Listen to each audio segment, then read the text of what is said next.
믿음의 사람 네 번째 시간입니다. 보라의 패역, 이제 믿음의 여정, 영적으로 성장하는 과정 가운데 어느 정도 높이 성장하는 과정에서 아주 중요한 과정이 하나 있는데, 보라의 패역과 아론의 쌍난지팡이 과정입니다. 이스라엘 백성들이 광야 여정 중에 어느 시기인지는 정확하게 나오지 않지만 모세의 사촌인 보라가 자신을 따르는 일당들과 함께 모세와 아론을 대적하지요. 그러면서 너희만 하나님과 대면하느냐? 너희만 하나님이 사용하시는 선지자냐? 우리도 동일한 선지자다. 너희의 권력을 우리에게 내놔라. 우리에게도 나눠달라. 이런 말을 하죠. 그때 하나님께서 누가 선택한 자인가를 아론의 쌍난지팡이를 통해서 이제 드러내시죠. 그때 고라의 일당이 수십 명가량이 한 자리에서 다 망하게 됩니다. 이것이 오늘날 우리의 성령님의 인도하심을 따르는 우리가, 성령님이 주도권을 가지고 우리를 이끌어 가셔야 되는데 본인이 성령님의 자리에 앉아서 모든 삶의 주관을 자신이 하려고 하는 그런 고라당의 모습이 바로 자신의 모습임을 처절하게 발견하면서 주님 앞에 이제 겸손히 나아갈 수 있게끔 고라의 패역 사건을 통해 깨우시는 과정이죠. 22년 6월 26일 토요일에 침대에서 외국인 남녀가 음행하는 장면, 이건 이제 환상을 본 겁니다. 아마 송 원장님이 보신 것 같은데, 영화의 한 장면같이 보인, 실제로 뭐 이제 에로 영화나 이런 데 많이 있는 장면이죠. 그러면서 잘못된 사상을 두고 이제 영음도 들리는데 너무 졸려가지고 새벽이었나 봐요. 놓치셨다고 기록합니다. 그러면서 이 장면과 이 음성이 누구에 대한 거냐면, 이제 함께 교류하고 이제 군사학교 4기로 함께 이 길을 잘 달려가고 계시는 피 전사님이라는 분인데, 이 당시만 해도 가장 이 예레미야 기도원의 계시 말씀을 받을 수 있는 위치에 있었어요. 그 당시에 이제 임종사님이 거처하시는 나사렛 성전에 많은 것들을 도와주시고 또 관리를 해주시고 교류하는 중이어서 가장 먼저 이 말씀들을 접할 수 있었지만, 이제 반신반의하는 마음으로 지켜보자는 입장으로 이 말씀에 선뜻 화답하고 호응하지 못하는 상황이었죠. 아직은 반신반의하시면서 지켜보고 계신 중 하늘 군대를 통해 전해 받으신 계시, 피존사님을 향한 주님의 뜻, 이런 것들도 여러 차례 전달이 되었지만 거기에 대해서 강하게 부정하거나 내치지는 않았지만, 그러나 그것을 막 신뢰하고 그대로 한번 해보자 이런 마음의 자세도 없었던 거죠. 그래서 믿음의 역사가 더디게 나타나는 것, 어디에 더디게 나타나냐면 전사님의 가정을 향한, 그 가정의 회복을 위한 주님의 뜻이 빨리 이루어지지 못하고 있는 거죠. 전사님과 가정을 위해 가장 많이 시키셨는데, 기도를 시키셨는데 이루어지는 것이 가장 늦은, 아예 뭐 완전 영향을 못 받는 건 아니지만 아주 그냥 답답할 정도로 조금씩 신압으로 물에 점점 이렇게 스며들듯이 그런 식으로 늦어지다는 거죠. 전사님의 사상이 주님의 뜻을 이룰 믿음을 방해하는 것. 이 사상이라고 하면 이제 생각보다 더 오랫동안 고착화되어 있는 것인데, 주님 중심으로 살고자 하는 뜻도 있지만 거기에 내 입장, 나 중심적인 것이 섞여가지고 온전히 주님의 뜻만을 나타내는 것이 아닌 것을 그래서 사상이라고 표현하는 겁니다. 주님과 온전한 진리와 하나를 이루어야 할 침상, 여기서 침상은 아가서에서 주님과 사랑의 연합을 이루는 그런 장소와 같은 거예요. 그러한 침상이 음행이 이루어지는 장소로 쓰이는 것. 그러니까 주님과 연합하면 그것은 지극히 아름다운 것이고 좋은 것이죠. 그런데 주님이 아닌 다른 대상들, 그렇다고 해서 이분이 뭐 어떤 음란한 행실을 한다든가 그런 게 아니에요. 내가 가지고 있는 사상으로 인해 주님을 외면하고 받아들이지 못하는 모습이 주님께는 이제 음행과 같은 거죠. 그래서 성경에서 말하는 음행은 주님과 함께하지 못하게 만드는 모든 방해 요소들을 다 음행이라고 그러는 거예요. 그래서 우상 숭배하는 것도 주님 보시기에는 행음이죠. 전사님은 주님의 사랑을 크게 받으신 경험이 있으신 분이라 주님 보시기에 음행으로 여기시는 것. 아직 어린아이 신앙이라면 그렇게 막 주님이 음행 정도로 표현하시지 않을 수 있어요. 몰라서 그러는 거니까. 그러나 이제 주님과 사랑의 관계를 어느 정도 형성했던 경험이 있으시기 때문에 이제 주님과 이제 말 그대로 애인 관계인데 다른 여자를 쳐다보고 다른 여자와 또 은밀하게 교제를 하면 그게 음행이 되잖아요. 그런 측면에서 주님이 아닌 다른 것을 추구하고 바라보는 것이 주님 보시기에는 음행일 수 있죠. 나의 의지, 나의 뜻을 앞세우고 자신의 의지의 뜻이 옳은 것으로 따르고 있음. 나름대로 이제 소신이 있다라고도 얘기할 수 있는데, 문제는 것이 주님께로부터 온 것이 아니면 이런 모든 것들은 다 정리해야 돼요. 청산해야 돼요. 그래야만 주님께 나아갈 수 있기 때문에 이것이 사상이고 주님 앞에 음행하는 것이 됩니다.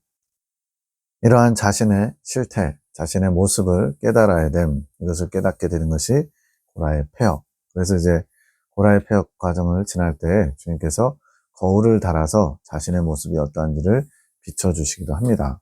이 거울은 주님께서 자신을 보게끔, 자신을 스스로는 거울 없이는 못 보잖아요. 그래서 거울을 달아줌으로써 자신의 내면적인 그런 실체, 그것을 발견케 하는 건데, 때로는 이제 자기를 나타내고 자랑하고 돋보이고 멋있게 보이려고 말 그대로 외양을 꾸미려고 거울을 바라보는 경우도 있죠. 그래서 자신의 만족을 위해서 바라보는 거울과 주님이 자신의 실체를 깨닫게 하시려고 달아주는 거울은 차이가 있습니다. 자기 자신 안에 진리가 살아있지 않음을 보게 하시는 것. 그래서 이 진리는 살아있는 말씀, 진리가 살아있으려면 성령의 빛의 조명이 있어야 된다고 그랬어요. 그래서 진리만으로, 성경만으로 우리가 주님께 도달하기가 어렵기 때문에 주님께서 성령님을 우리에게 보내주신 거죠. 그래서 모든 그리스도인들의 그리스도인됨의 징표가 성령님을 안에 모시고 살아가는 것이 그 이유입니다. 성령께서 진리를 조명해 주셔야 살아 능력 있는 말씀이 되기 때문에. 전도사님은 자신의 경험, 과거에 만났던 또 자신의 삶에 역사하셨던 주님의 은혜를 스승으로 삼고 있음. 이게 무슨 말이겠어요? 그때 그런 경험들을 붙잡고 더 이제 나아가야 되는데 계속 거기에 안주하거나 또는 과거를 회상하는 거죠. 그래서 요즘 그 우스갯소리로 라떼는 이걸 갖다가 라떼는 이런 식으로 많이 표현하죠. 그래서 저도 이제 어렸을 때 제 아버지가 자유당 시절에 어쩌고 하는데 그 당시엔 뭔 말인지도 몰랐죠. 초등학교 저학년 때는. 이제 중학교 들어가고 역사를 배우니까 이승만 정권 시절이 자유당 때구나. 6.25를 마치고 한참 혼란스러운 정치적으로나 경제적으로나 사회적으로 굉장히 혼란스러운 때 그때를 아버지가 이제 얘기하시는 거구나 알게 됐죠. 근데 그런 과거에 매여가지고 앞으로 나아가야 될 더 중요한 미래를 보지 못하면 그것은 이제 얼거매이는 거죠. 네. 얼거매기 쉬운 죄들을 벗어버리고 믿음의 경주를 하기를 주님께서 원하시죠. 히브리서에 나온 것처럼. 그런데 그런 것에 매여 있으면 주님께 나아가기 어렵다는 거예요. 10년 전에 역사하셨던 주님의 은혜, 물론 그런 것들을 떠올리며 감사해야죠. 그러나 그 은혜에만 매이면 앞으로 주님께서 베푸실 은혜를 잘 놓칠 수가 있다는 거예요. 그러한 경험들이 사상으로 자리 잡고 자기 만족을 누리고 있음. 그래도 나는 주님을 경험해 봤어. 주님이 이런 분이야. 라고 남들에게 얘기할 수 있는 것, 이런 것들이 자기 만족이 되는 거죠. 그러나 전도사님의 마음 안에서는 본인이 인지 못하는 영역, 이제 혼과 영에 대해서 여러 차례 말씀을 드렸는데, 영과 혼이 일치를 이루어야 혼이 영을 따라가면서 더더욱 성장을 이루거든요. 근데 죄로 말미암아 영과 혼이 마치 원래는 하나인데 분리된 것처럼 3분설이죠. 그래서 영 따로 혼 따로 이렇게 혼의 영역에서 영의 영역을 인지하지 못하는 거예요. 여기서 말하는 전도사님의 마음 안에서 본인이 인지하지 못하는 영역이라는 것은 영적인 것에서 그렇다는 거죠. 그래서 그런 영적인 영역에서 영은 지금 주님께 만족을 드리지 못하고 있어서 안타까운데 혼은 지금 그런 것을 모르고 지금 주님께 만족을 드린다고 스스로 자부하고 계심. 이 정도면 됐지라고 하는 안주하고자 하는 마음, 또 스스로 만족하는 마음, 이런 자세를 말하는 겁니다. 22년 8월 8일 새벽 1시 46분 나중에 전화할게요. 땡땡땡의 영문 해석, 문제를 직면하셔야 됨. 내 안에 있는 문제를 보셔야 하는 것. 네, 이렇게 단순한 한 줄 영음을 듣고 해석하는 것은 정말로 주님께서 지혜를 주시고 왜 그러한 영음을 듣게 하셨는지를 알게 해주시지 않으면 알 수가 없죠. 나중에 전화할게요. 이거 가지고 뭘 알 수 있어요. 그런데 지금 에녹자매를 통해서 이 나중에 전화할게요가 무슨 뜻인지를 알게 하시는 거예요. 지금 그것이 많이 부족한 것, 내 안에 있는 문제를 봐야 되는데 그런 자세가 부족하다. 누구 보시기에요? 주님 보시기에. 사람 보기에는 안 그럴 수 있어요. 주님 보시기에는 지금 자신 안에 있는 문제를 직관해야 되는데 그럴 능력이나 영적인 것이 약하다는 거죠. 자신의 문제를 직면하려면 용기가 필요함. 그렇잖아요. 남들한테 나의 정말 부끄러운 수치스러운 것을 털어놓는다. 이거는 보통 용기, 또 그 상대방에 대한 신뢰가 없으면 할 수 없죠. 그런 것처럼 자신의 연약함을 있는 그대로 고백한다. 이것이 무슨 귀신의 집 들어가는 용기보다 더 대단한 것 같아요. 내 안에 무엇이 부족한지, 주님께서 무엇을 버리기 원하시는지, 내 안에 있는 여러 문제들을 직면해야 하는데 그러지 않고 계시는 것. 이렇게 자신의 실체를 못 보기 때문에 더 이상 영적으로 나아가지 못하는 겁니다. 주님께서 이 시간을 허락하신 이유는 자신의 문제를 직면하여 주님과 화합을 이루기 원하고 계신 것. 주님은 할아버지와 주님 사이에 화합을 원하시지만, 이 땡땡땡이 누구신지 여기 나오네요. 에녹자매에게 할아버지는 이제 송장로님인데, 송장로님과 주님 사이에 화합, 연합을 원하시는데, 그렇게 되기 위해서는 자신의 부족함을 직면해야 된다. 자신의 부족함을 발견하고 인정하고 주님의 도우심을 구하면서 거기서 떨쳐 일어나 나아가야 된다는 거죠. 이것이 고라의 폐역 과정, 자신의 부족함을 직면하는 것. 자신의 문제와 직면하게 되는 것이 고라의 폐역. 이 과정에서는 자존심이 무너지고 억장이 무너진다고 해도 자신의 문제를 직면하는 용기가 있어야만 주님과 화합을 이룰 수 있게 되는 것. 고라의 폐역 과정이라는 건 이제 구약에서 아론과 모세의 권위, 주님께서 세우신 영도자의 권위에 도전한 고라의 모습이라고 그랬죠. 그럼 여기서 이 자신을 직면한다. 자신의 문제, 부족함, 또 주님 앞에 합당치 않은 것들을 직면한다는 건 뭘까요? 바로 내 안에서 성령님께서 이끌어 가심에 내가 종의 자세로서 겸손히 순종하고 따라가야 되는데, 그러지 않고 나 스스로가 뭔가를 할 수 있는 줄 착각하면서 성령의 자리에서, 성령님의 자리인 영적인 그런 지도, 권위 이런 것들을 따르지 않고 내가 주인이 돼서 내 뜻대로 내 마음대로 살고 있는 거예요. 물론 본인은 그렇게 인식하지 못하고 있죠. 나는 주님의 종이다. 나는 주님의 뜻을 이루고 있다.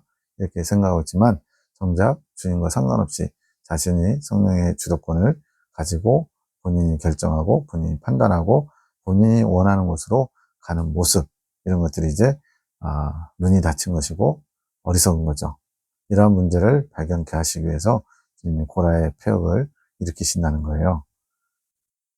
이 과정에서는 자존심이 무너지고 억장이 무너져도 자신의 문제를 직면하는 용기가 있어야 주님과 화합을 이룰 수 있게 되는 것. 그 시간을 가져야 함. 그렇게 주님께서는 자꾸만 말씀을 보라고 하시는 것. 이 창조계시, 예레미야 기도원에 통한 주신 주님의 메시지들을 보면서 또 각자 개개인에게도 필요한 말씀들을 그때그때 주셨거든요. 그 말씀들을 보면서 이제 자신을 돌아보게 하는, 자신을 비춰보는 빛의 조명, 성령의 조명을 받아야 된다는 겁니다. 그래야 그것을 인식할 수 있기 때문에. 자신의 문제를 보는 것은 자신에게도 너무나 큰 고통이고 자기 포기인 것. 하지만 그러한 시간이 있어야만 주님과 화합을 이루어갈 수 있음. 지금 주님께서는 이것을 원하시는 것. 이것이 되지 않으면 더 이상의 성장은 어려운 것. 왜냐하면 이 과정을 넘어가야 그 다음에 이제 주님께 잘 이끌림을 받을 수 있기 때문에 그렇습니다. 성령의 이끄심을 받지 못하면 높은 곳으로 나갈 수가 없어요. 어린아이 신앙에서야 뭐 그냥 내 것과 주님의 것이 막 섞여서 혼돈스러운 중에도 주님께서 그냥 아직 모르니까 인정해 주시고 그냥 받아주시지만, 어느 정도 청년 단계에 들어가면 이제 신앙이 어느 정도 주님이 원하시는 분량을 채워야 되거든요. 22년 5월 26일 행함이란 경건의 능력을 가리키는 거고, 행실이란 경건의 모양을 가리킨다. 저도 이 말씀을 처음 접했을 때는 행함과 행실이 같은 것 아닌가? 이런 식으로 많이 생각을 했어요. 근데 이제 정리된 게 뭐냐면, 이 행함이라는 표현은 야고보서에 나오죠. 너는 너의 믿음을 나에게 보여라. 나는 행함으로 나의 믿음을 보이겠다. 그래서 이제 믿음이 있다면 믿음의 행실이 따라야 된다. 이것을 행함으로 저도 그동안 오랫동안 수십 년간 그렇게 생각해 왔거든요. 그런데 이제 그러면서 예를 든 게 아브라함이 믿음을 행함으로 믿음을 보여줬다 이러거든요.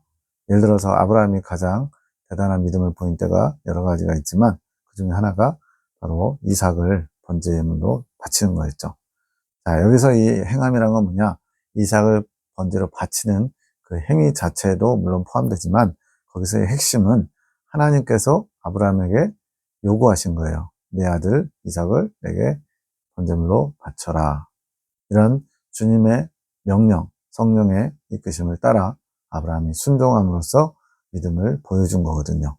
그래서 여기서 이 행함의 핵심은 뭐냐? 겉으로 드러나는 외적인 어떤 행실, 그거는 이제 포함되지만 더 초점은 그 전에 성령의 이끄심, 즉 주님의 뜻을 따라 순종하는 것. 그러니까 성령의 이끄심, 성령의 운행하심을 빼고 행함을 얘기하면 안 된다는 거예요. 예를 들어서 아브라함이 하나님께 너무 감사해가지고 하나님이 요구하시지도 않았는데, 하나님이 명령하시지도 않았는데 나의 가장 귀한 것이 무엇이지 봤더니 이삭이에요. 그래서 그 이삭을 하나님께 바쳐야지 라고 하면서 엄청난 영웅적인 결단을 하고 이삭을 죽이려고 한다. 이거는 행함이 아니라는 거예요. 네, 자기의 의를 드리려고 자기의 의를 나타낸 것이지, 왜냐하면 주님께서 요구하신 것이 아니기 때문에, 명령하신 것이 아니기 때문에. 그래서 이 행함의 초점은 성령의 이끄심, 즉 주님의 뜻을 따라 순종함으로써 행해지는 것인데, 이거는 이제 일단 내면적인 부분에서 과연 내 안에 계신 성령님이 그것을 명하시는 거냐, 이끄시는 거냐, 이것을 잘 분별하는 게 필요합니다. 이게 바로 경건의 능력이에요. 경건은 주님 앞에 바로 서 있는 것인데, 내 안에 계신 성령님께 순종하는 자세가 바로 경건의 모양과 능력을 갖추는 거예요. 이 경건의 능력이 내 안에 있어야 이제 그것이 경건의 모양으로도 바깥으로 표출될 수 있는 거죠. 경건의 능력이 먼저 선행돼야 되고, 그 다음에 그 능력이 자연스럽게 바깥으로 드러나는 것이 경건의 모양인 거예요. 그것이 우리가 소위 말하는 행실, 행함의 열매인 거죠. 그래서 주님은 이 행함을 보시는 거예요. 주님께서 원하신 것을 잘 인식하고 거기에 순종하려고 하는지 우리 내면의 자세, 동기의 순수성 이런 것들을 보는 거죠. 이게 주님이 보시는 중심이고, 그래서 행함이 없는 믿음은 죽은 믿음이란 건 뭐냐? 믿음이 있다고 하면서도 성령의 이끄심을 따르지 못하고 또 성령의 이끄심이 있는지도 모르고, 이렇게 자기가 보기에 주님은 이걸 원하실 거야, 성경은 이런 걸 말씀하고 있어, 자기 자의적 판단으로 그렇게 하는 것은 믿음에 따른 행함이 아니라는 거예요. 왜 그럴까요?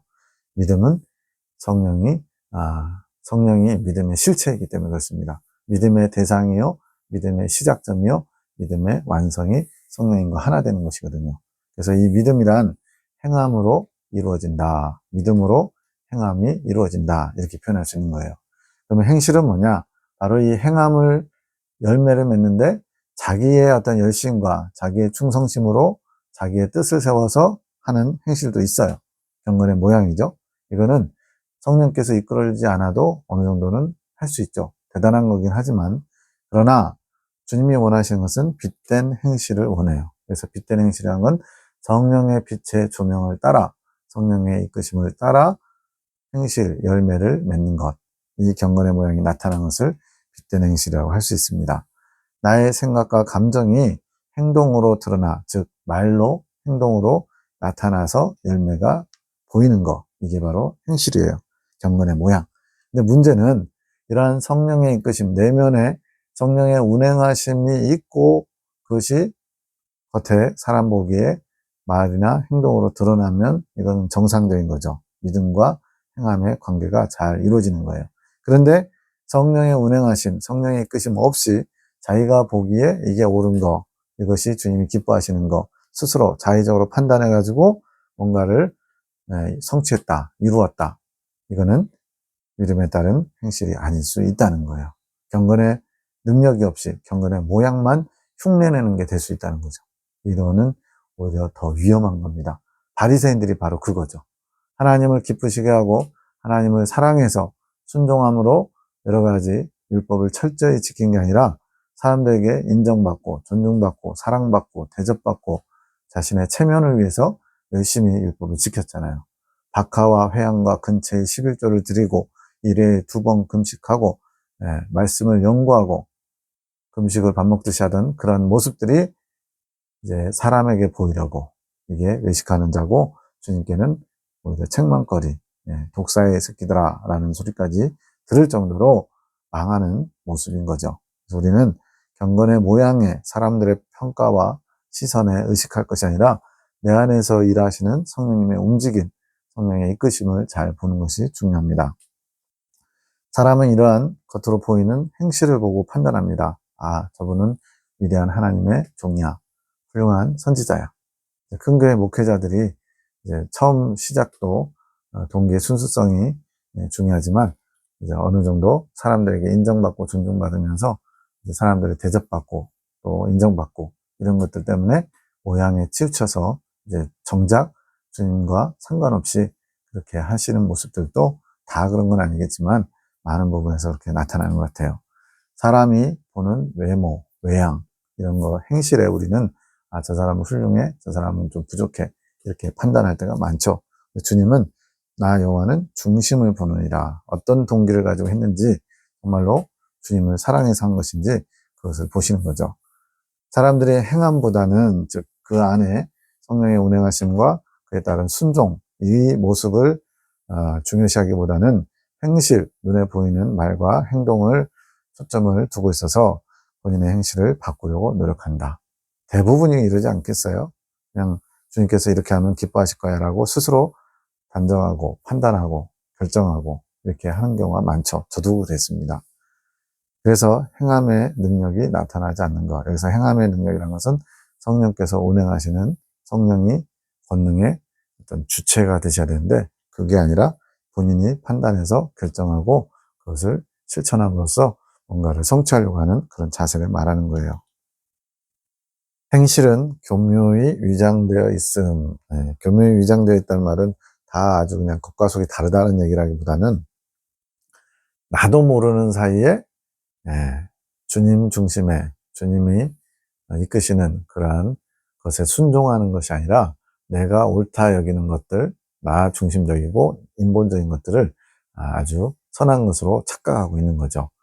이것이 주님 앞에는 악한 행실이에요. 마귀로부터 온 것인데 하나님으로부터 온 것이냐 속이는 게 돼서 마귀는 처음부터 거짓말하여 온 자고 마귀는 항상 우리를 교묘하게 하나님을 잘 섬기는 것처럼 보이는 모양에 신경 쓰게끔 만들거든요. 그러다 보면 정작 더 본질적인 하나님과 관계에서 하나님을 순종하고 따르는 그런 자세가 아니라 겉모양만 멀쩡하고 그럴싸한 그런 모습을 포장하게 돼 있죠. 그게 위장인 거죠. 스스로 선으로 기준 삼고 있는 유교적이고 도덕적이고 인본적인 죽은 지식의 말씀. 즉 하나님 말씀을 바탕으로 하는데 나 중심적으로 알고 있고 살아 운동력이 있는, 여기서 살아 운동력 있는 말씀이라는 건 성령께서 운행하시는 말씀, 성령께서 조명하시고 성령께서 이끌어 가시는 그런 살아있는 말씀들이 아니라 죽어있는 말씀들이 되는 거예요. 과거의 지식과 같이. 지식의 말씀들.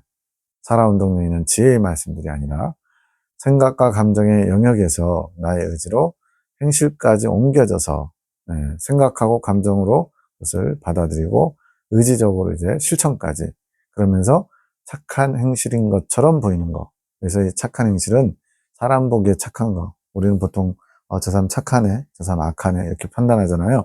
그런 인본적인 걸 말하는 게 아니라 주님 중심적인 것이 착한 것이고 주님 중심적이지 않은 것, 즉 주님으로부터 오지 않은 것은 다 악한 것이라고 보시면 돼요. 그래서 예수님께서는 뭐라 그래요? 선한 선생이여 하면서 누가 이렇게 얘기하니까 왜 나를 선하다고 하느냐? 오직 선하신 이는 아버지 한 분뿐이다 이랬잖아요. 예수님이 실제로 선하지 않으신가요? 죄가 없으신데? 선하신 분이에요. 그런데 거기서의 초점은 육체를 입고 오신 예수님조차도 죄가 없으시지만 선하다고 이렇게 사람들에게 칭송받을 그런 존재가 아니고 오직 아버지 하나님만이 선하시다라고 겸손히 표현하신 거죠. 그래서 주님과 관계된 것, 주님 중심적인 것만이 선이다. 성경이 말하는 선은 도덕적이고 윤리적이고 그런 인본적인 선이 아니라는 것을 우리가 이해해야 성경이 말하는 것을 잘 이해할 수 있어요.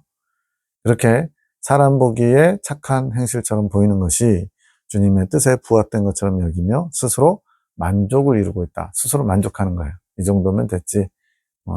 좀 부족하지만 그래도 나 정도만 하면 하나님께 인정받을 만하고 좀 천국도 높은 천국 갈 수 있겠지.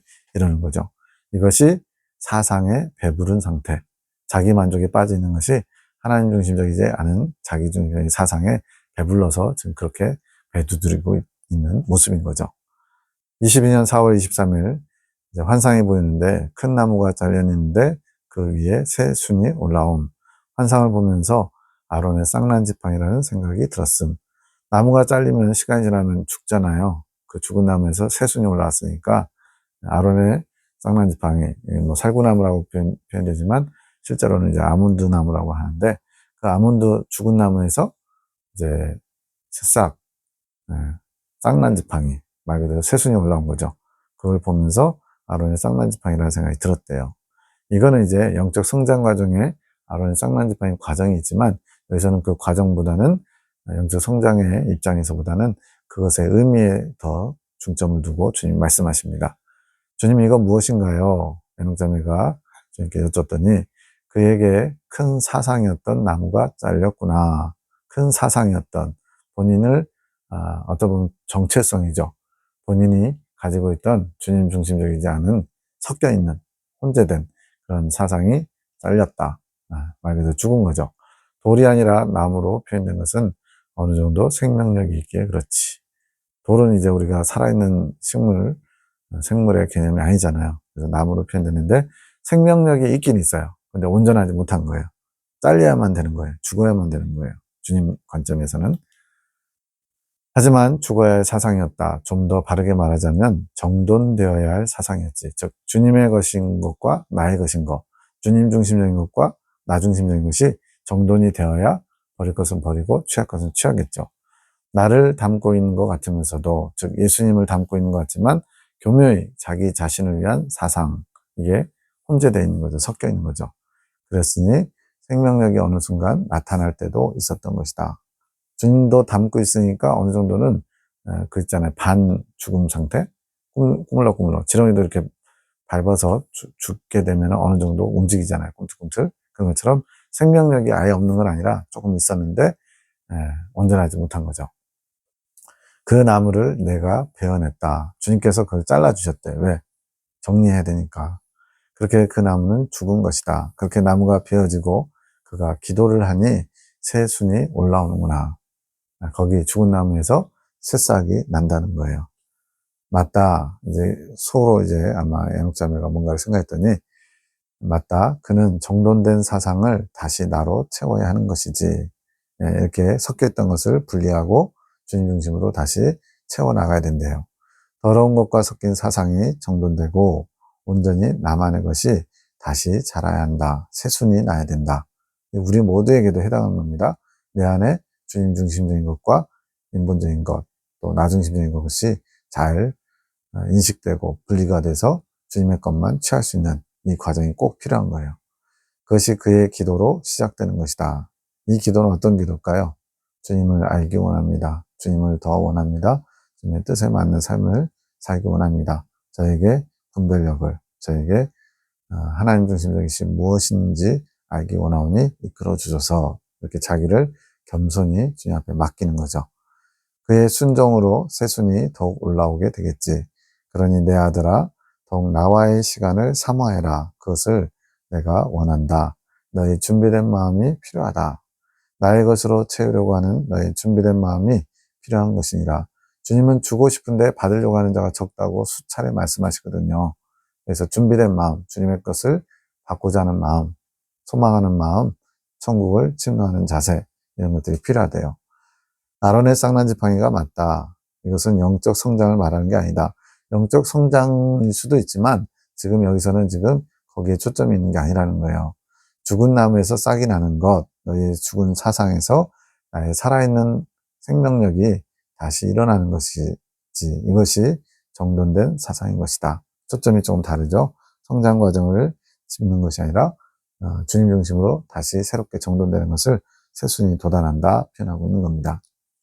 주님, 사상인가요? 생각인가요? 이 당시만 해도 사상과 생각이 정리가 안 된 거죠. 지금 말하는 것은 우상의 개념은 아니다. 우상 숭배하지 않는 것이 주님의 뜻이잖아요. 우상이란 완전히 나의 것이 없는 것. 100% 주님과 상관없는 것이 우상이고 마귀적이고 종육적인 것이지.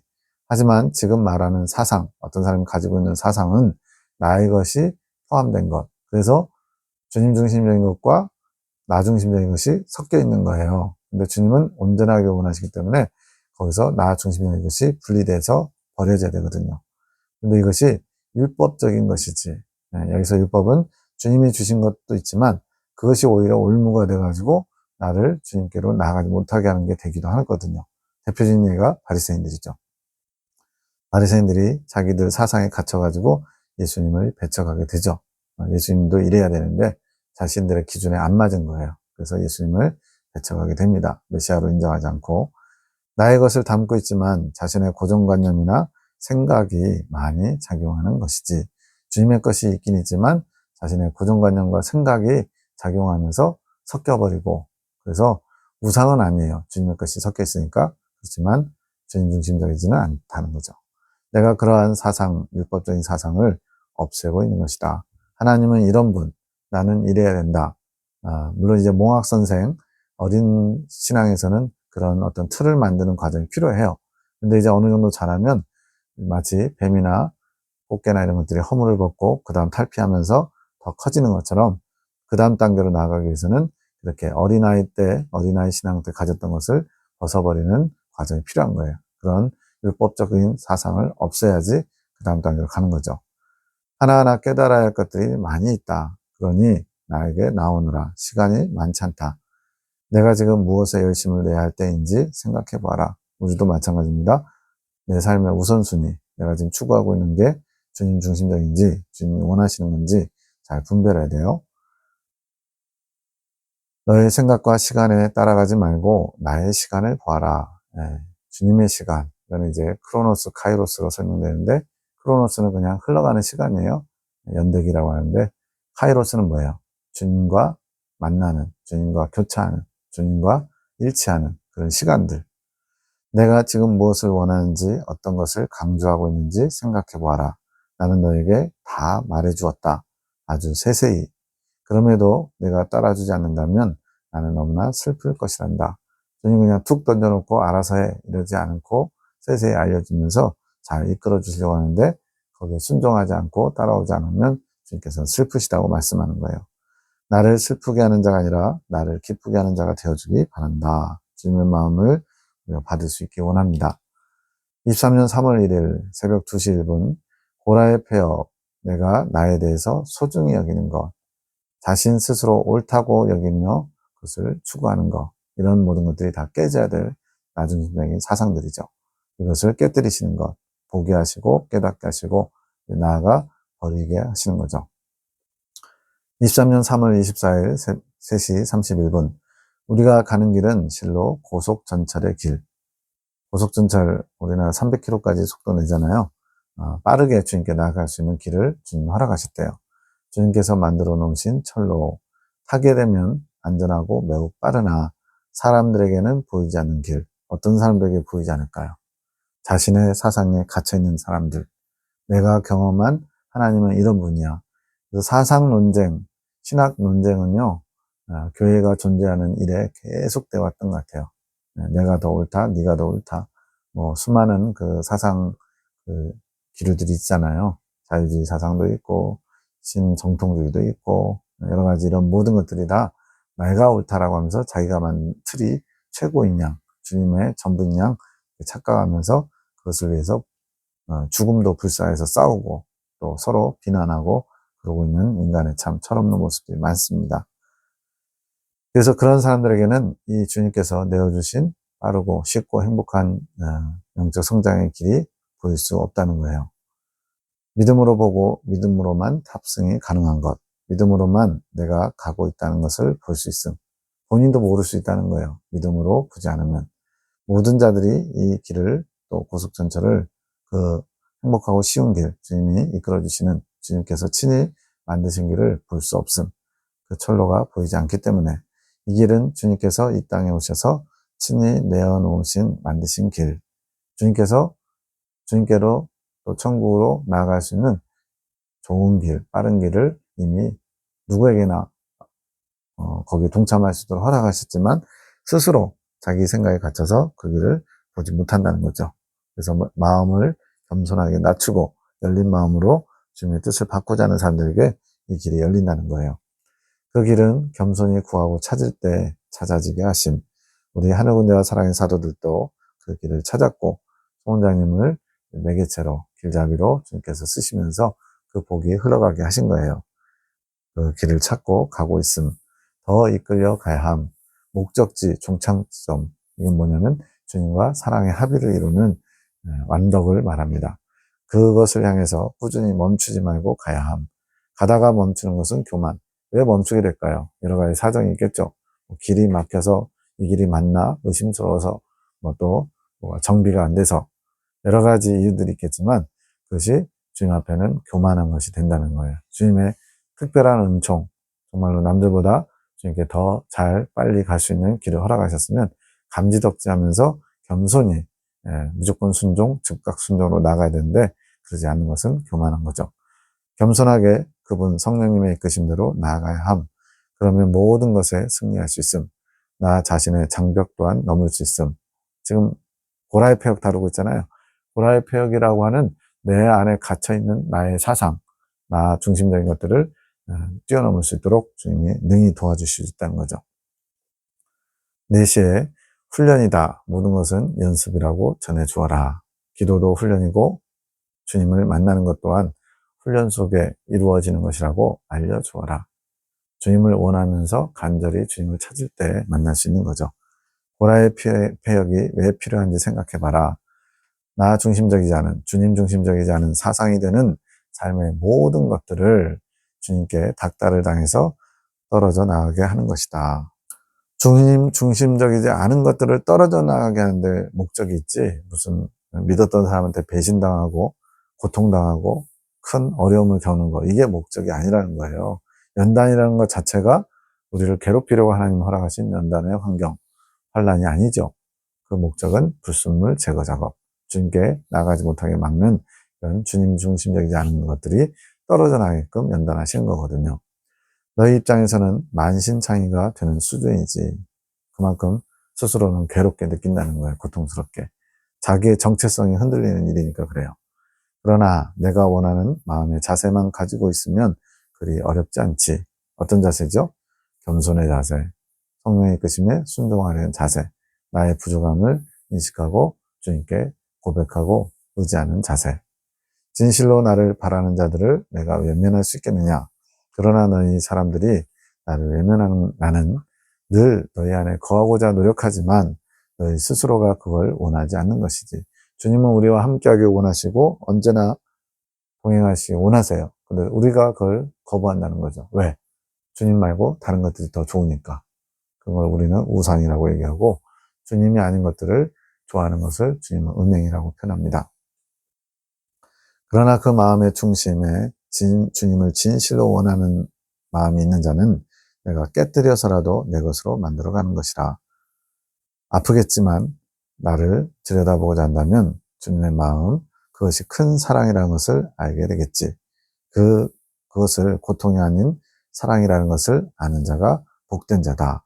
이렇게 고통스럽지만, 환경은 고통스럽고 내면은 복잡하지만 이 모든 것이 주님의 사랑으로 되는 것이라고 믿는 사람들에게는 빠른 성장을 이룰 수 있는 복된 길이라고 말씀합니다.